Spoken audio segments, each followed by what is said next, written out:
Power creep has been a real concern lately for a lot of Overwatch players. Power creep is basically when something new comes out, like a buff or a new hero, and that are better than the older ones, so basically it leaves those older characters in the dust because these new things that came out are so much stronger than them. I hope I explained that right. Basically, let's say Blizzard releases a new hero, and the hero is really good, so they buff a bunch of characters to get up to speed with that hero and actually be on par with that hero, but they leave some heroes unchanged, and as a result, just naturally weaker than them.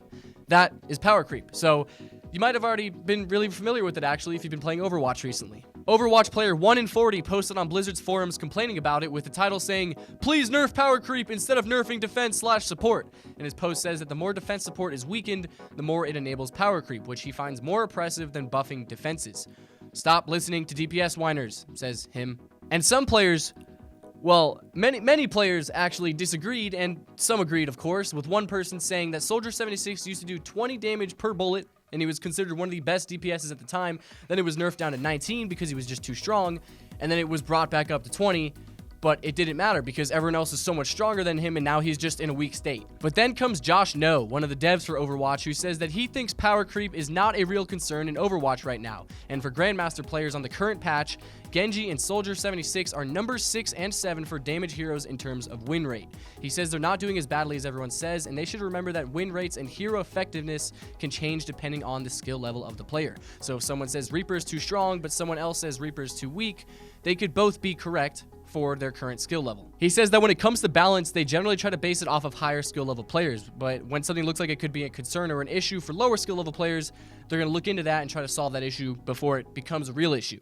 And then he ends his post by saying that power creep is a very real concern if it's causing the core experience of the game to be changed in a bad way. And in this case, he says, we're not even close to that. And of course, that response saw a lot of backlash because some people disagree, of course, with a lot of people pointing out the states of Genji and Soldier and the fact that no one really picks them because they're so weak.